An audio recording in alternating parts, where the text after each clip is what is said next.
Women make up 70% of the healthcare workforce, but only 20% of its leadership.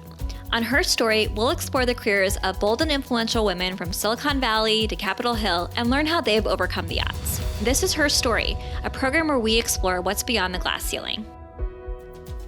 Welcome to Her Story. My name is Joanne Conroy, and I'm President and CEO of Dartmouth-Hitchcock and Dartmouth-Hitchcock Health. And it's my pleasure today to have Marna Borgstrom, who's CEO of Yale New Haven Health. Her Story is an opportunity for us to have conversations with women leaders so other women can envision leadership possibilities in their own career. And Marna is a good friend, as well as an incredibly well-respected colleague by her peers across the country. So Marna, thank you so much for making the time to be with us today. Well, thank you, Joanne. And given your accomplishments, I'm honored to be asked to do this. Well, Marna, you have a very interesting career at Yale New Haven. And just to kind of level set it for our audience, talk about kind of the years you've spent at Yale New Haven. It's not usual for a woman leader to actually be able to ascend to leadership within an organization and never actually hiring a moving truck. So talk a little bit about that. I jokingly, but not jokingly, sometimes say to people, I just obviously didn't interview well for other jobs. And so, I didn't get pulled any place. But if I go back, when I finished my undergraduate and had a degree in human biology, which qualified me to do absolutely nothing, I worked as a unit secretary on a pediatric unit at Stanford University Hospital so that I could pay my rent.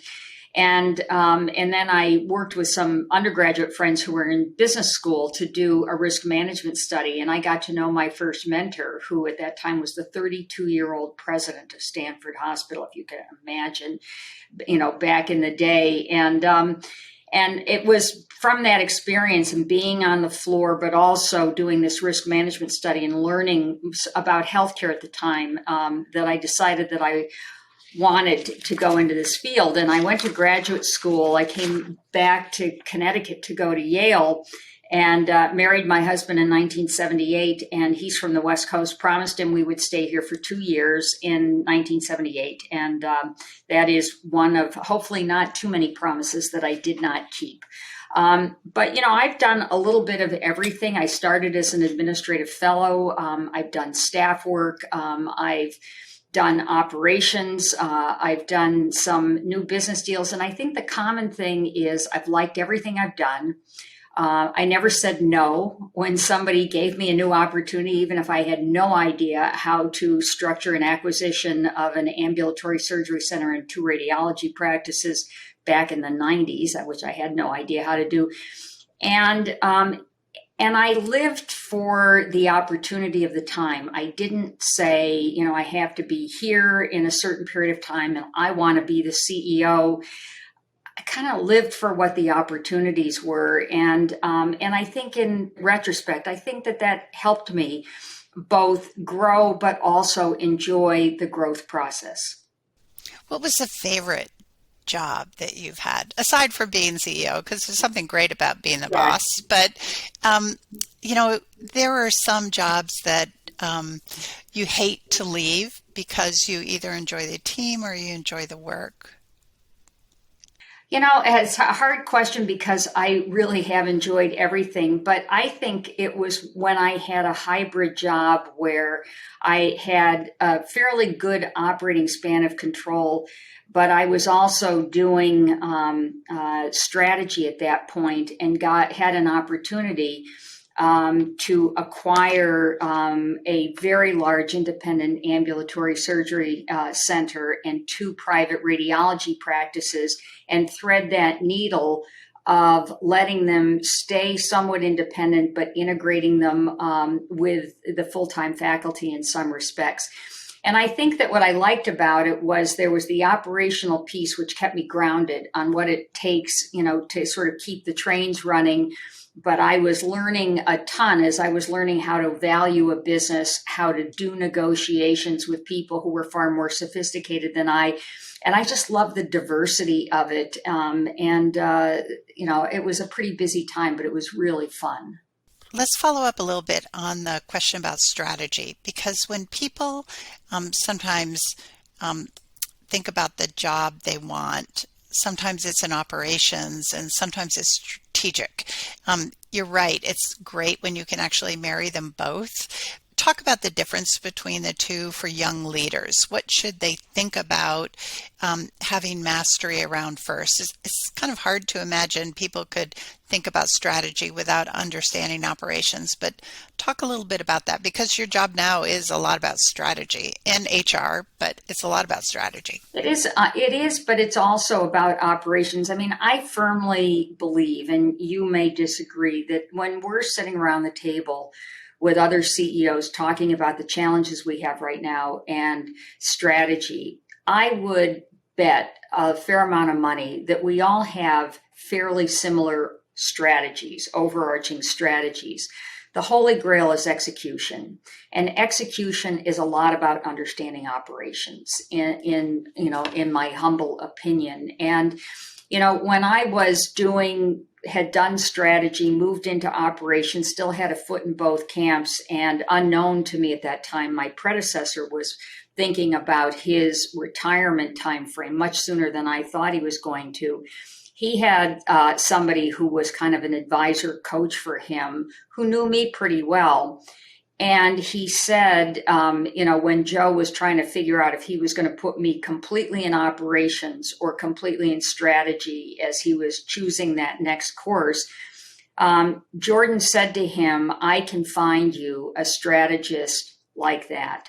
I cannot find you a good operations person like that. They're much harder to find because it requires a combination of intellect and interpersonal skills and intuition. And so that's when they moved me fully into operations before I took this role. So I don't know that I would advise anybody that there's a perfect order in which to do it. I think some of it is opportunistic, but I do think, to your point, you need to have both, because you can't be a good operator if you're not strategic. I mean, operations, is not just keeping the trains running. It's advancing, it's innovation. But you can't be, I don't think, a great strategist if you don't know what this business is about and what it takes to make it work. Yeah. It's interesting. There's also a conversation about visionary leadership. And at some point, I think it's easy sometimes to be a visionary because you're not accountable necessarily for what happens, especially if you're a futurist. But you do have to have some level of vision about where you want the organization to go. How do you develop that? Boy, that is a really good question. Sort of that mission, vision, values triad comes to mind because it all plays together. Why are we in this field? That's kind of the mission. What are we trying to do here? What guides what we do? I mean, all of us, I think, have very similar values, but they're a lot more about respect, compassion, accountability.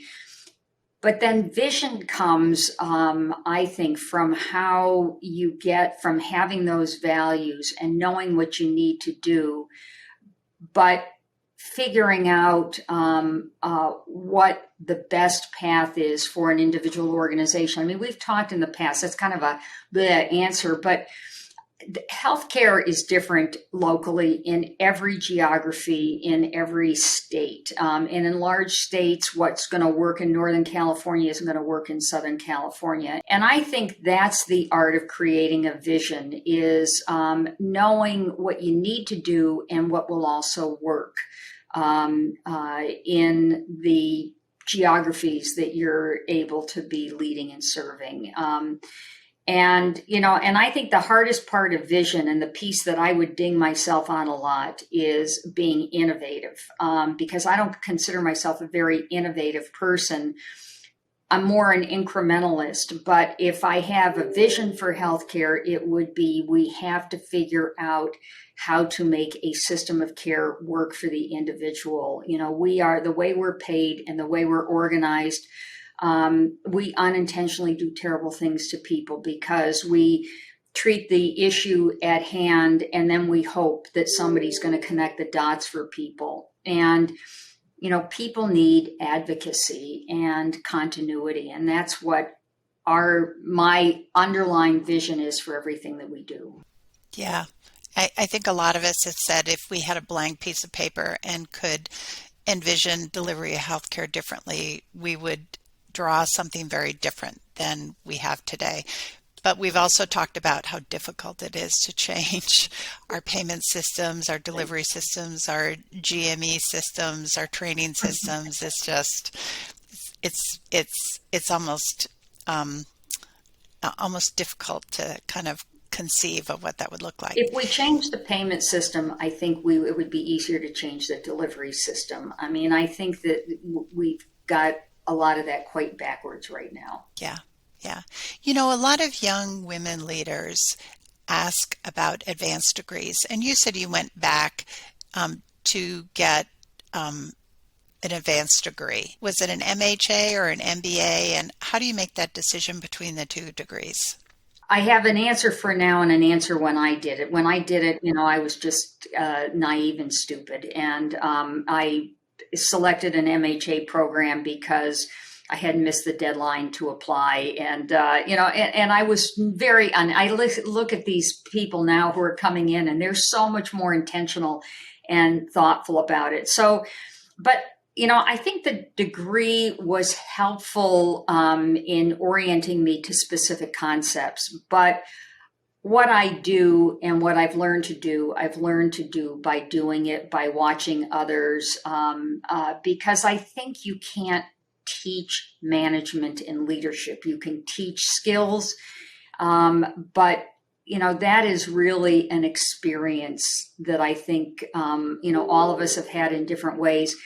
Today, I think it would be more unusual than not for us to hire somebody who does not have maybe a clinical degree and or an MBA, because I think that the business discipline is much more rigorous now than it was when I was growing up.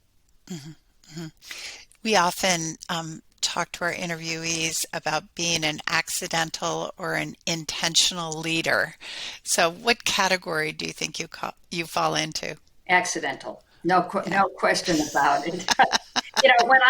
When my predecessor told me at 59 that he was going to retire, and he said, "You've been the insurance policy for this board. Do you want it?" And I had to think about it for a minute because I wasn't sure. I had never said that's the job I have to have. But when you're faced with that opportunity, I quickly realized that I was the only person who's in control of my career. And that's true for anybody who listens and watches this. Nobody else is in control of your career but you. And I had a vision for where I thought this system should go. I loved and was very loyal to my predecessor, but I would have done some things very differently. And I recognized that if I didn't put my hat in the ring and they brought in somebody else, I would likely have to be looking for a job because that person would create a new team. So I started looking at the same time I threw my hat in the ring. Spencer Stewart came in. They did a national search. The president of the university at the time said, and this has to be a physician, which, as you know, I am not. But once I really started to think about it and was able to articulate my hopes, my vision, my desires, it was pretty exciting. And so then I became much more intentional about what I did in this role. Yeah. How did your life change once you moved into the role? Well, I was terrified. First of all, I don't know, because I sat in the one of the other seats around the board table, and the very first time I sat where the CEO sits in the health system board meeting, I thought that there was not enough antiperspirant to get me through that meeting. I was terrified, absolutely terrified.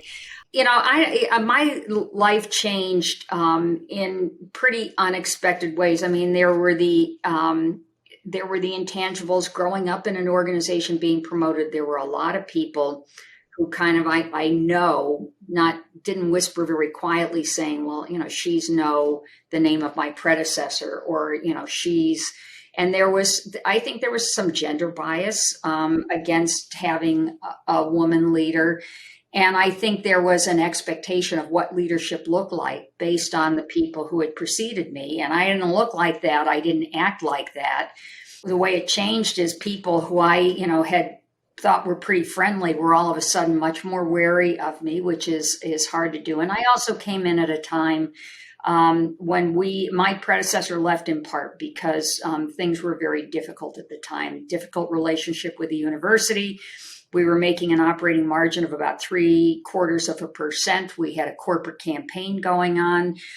We had a major building project that was dead in the water politically because of the corporate union campaign issues. It was really, really tough. And my life changed because, the pressure that was put on me, people thought I would be an easier mark than my predecessor, and they could do it. So,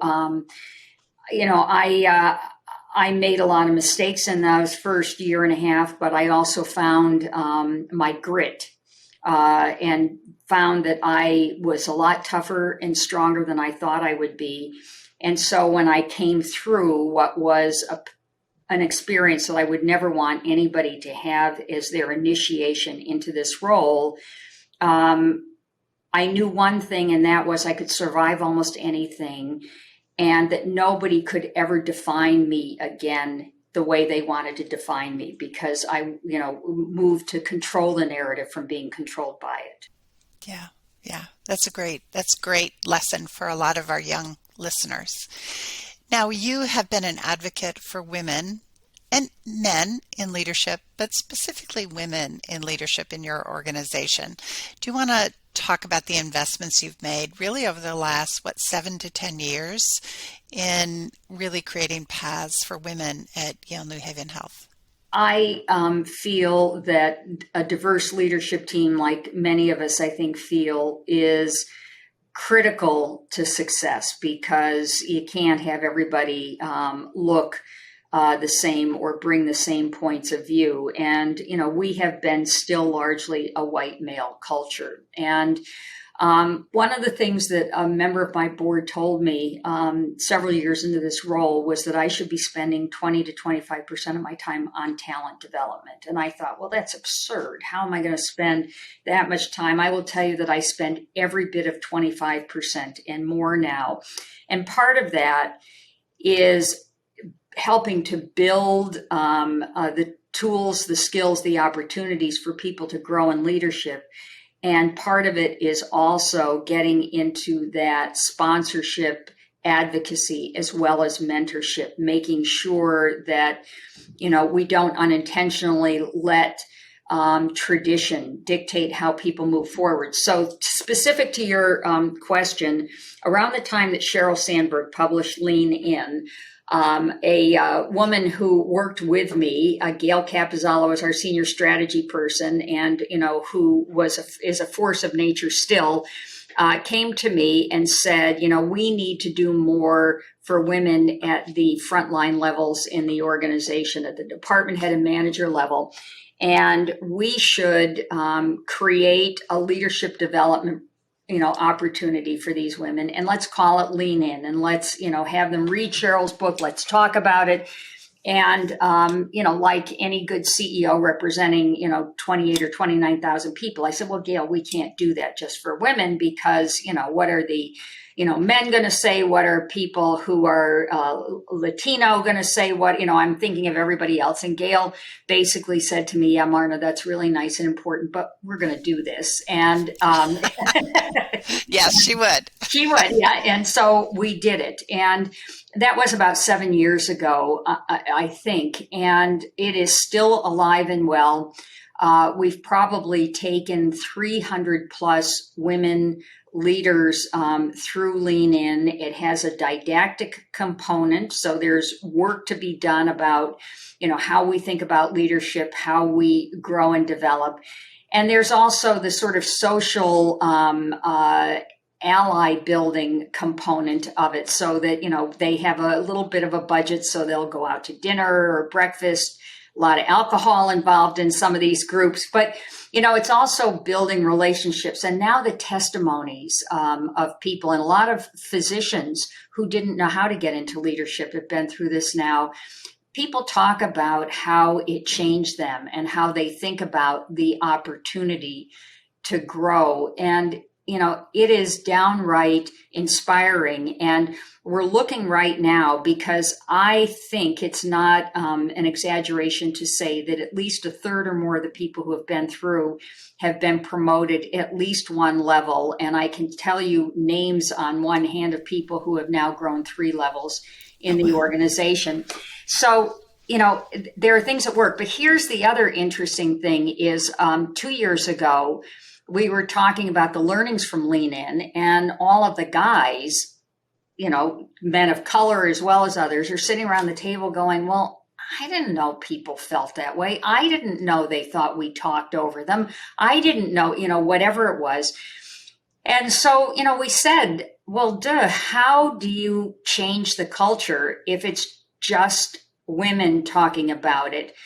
We have to share this. It has to be more broadly understood and discussed. So we started Lean In for Men. And now there's a cross-fertilization. And I would say that it's just remarkable to me, some of our male leaders who said, gee, I never walked into a room and wondered why all the women were sitting in the seats at the perimeter of the room while the men would go in and put their stuff down and sit at the table. Or, gee, I never knew that somebody thought that they made the comment first, and then I credited a man with making the smart comment. And it was little things like that I think just create some self-awareness among all of us that's good for the culture and good for developing women. Yeah. Yeah. Well, I know it's made a huge impact on not only women at Yale New Haven Health, but a number of our women leaders up here have actually copied it and developed some Lean In circles. And you're right, the sense of community is really powerful, even through the pandemic. Yeah. Even if they have to do their meetings virtually, they all show up, and they really appreciate that support and fellowship that it creates. Well, and I had 2 of your great women, Maria Patton and Stacy Herman, who I've had the privilege of working with, who, have, I think carried some of the best of what we've talked about, and really enabled growth with you at Dartmouth-Hitchcock that's been remarkable. Yeah, they're very impressive. Yeah. So thank you for your mentorship of them. Now, all good things come to an end, and we understand that you're retiring from Yale New Haven Health. How does that feel? And what's the next chapter? Because you're not really retired. No, it's really weird. So next month I turn 68.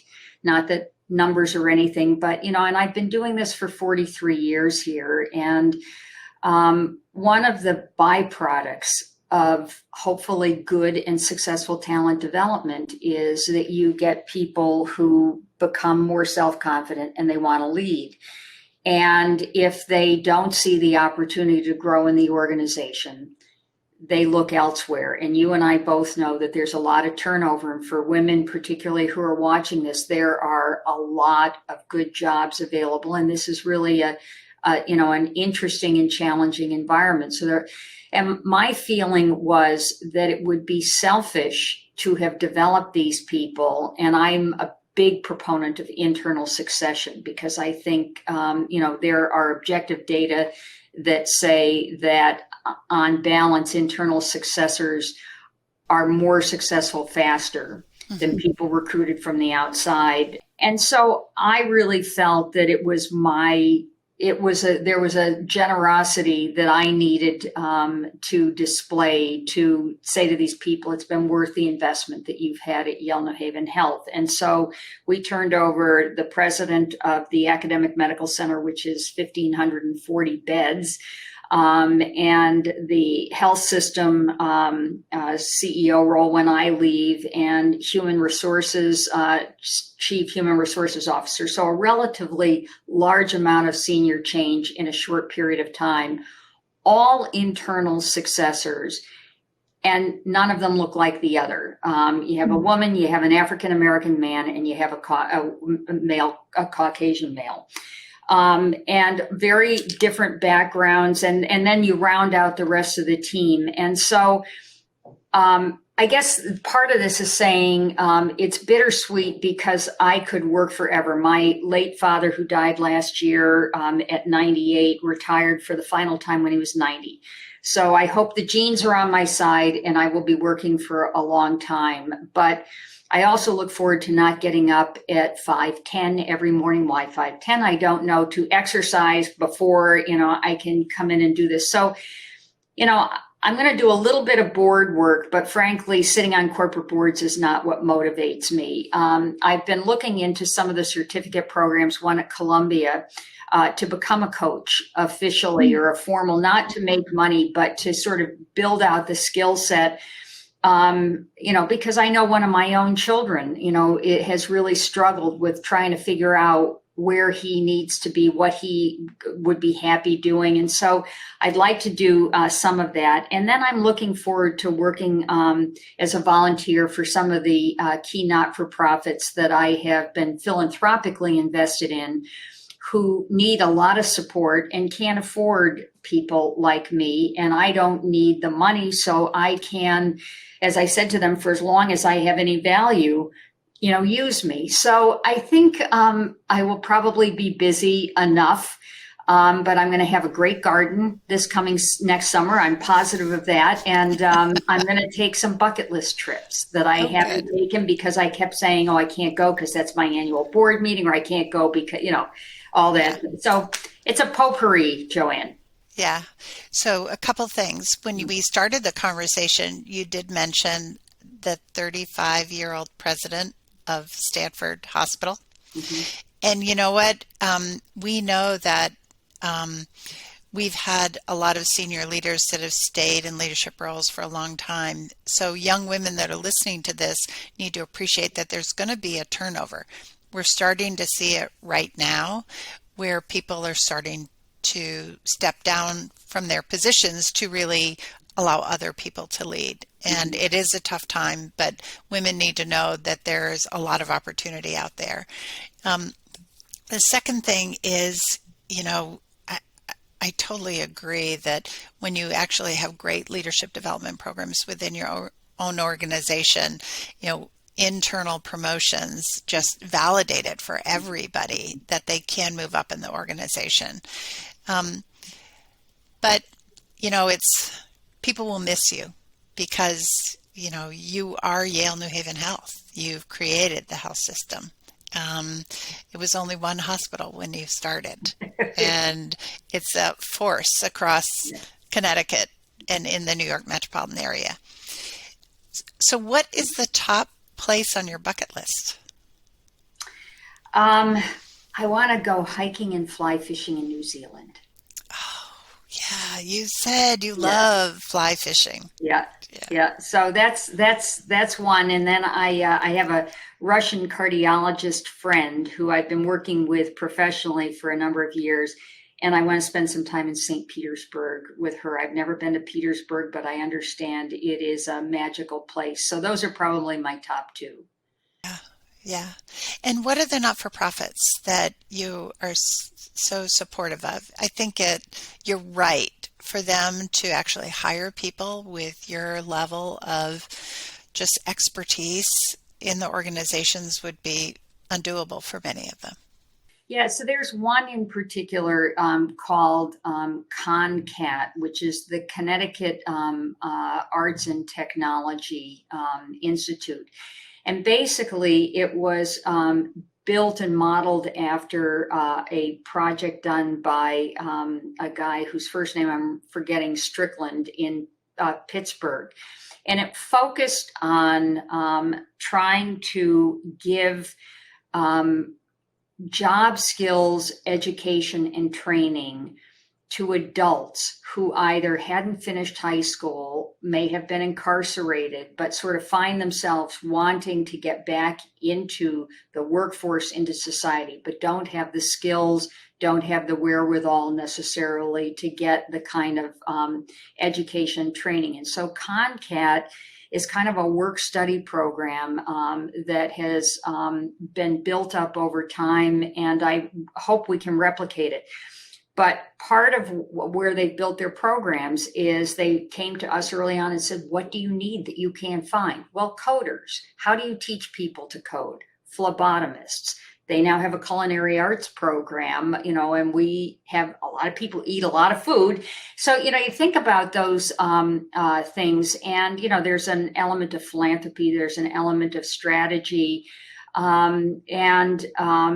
There's just advocating for, organizations and people like this in the community. And I will tell you, I've been so inspired by the leaders of CONCAT and the people I've met who have graduated from CONCAT and, found a place in the workforce in ways they never thought they would, given, in many cases, poor choices they made earlier. So that's been a favorite philanthropy of my husband's and mine, and is one group that I would like to work with. Yeah. Well, I didn't expect you to be golfing 5 days a week in retirement. And you know what? I think you live and you value something that I'm not sure a lot of leaders appreciate, is the importance of philanthropy and philanthropy as a leader. It's interesting. The best advice I got was from my chairman of anesthesia at MUSC, who taught me the value of philanthropy. I actually didn't get it from my parents, but it is really important as a leader. And so I wouldn't expect you to do anything else except continue to give back to the community, as you've been doing for the last 40 years. One of the things that you said, which is really interesting. So I have done financially better than I ever thought I would do in anything in my life. And I don't need a lot of money. I'm not a big clothes and jewelry person. As a matter of fact, I've started giving away my clothes already now, which is kind of fun. But when I was doing some personal financial planning, one of the things that my husband and I decided to do was to create a very small foundation and have our sons be responsible for it. So it's a certain amount of money that they will oversee, but it's not to go to them. It's to learn how to research and how to understand and make those kinds of philanthropic decisions. Because I had the same experience you did, Joanne. I didn't understand it.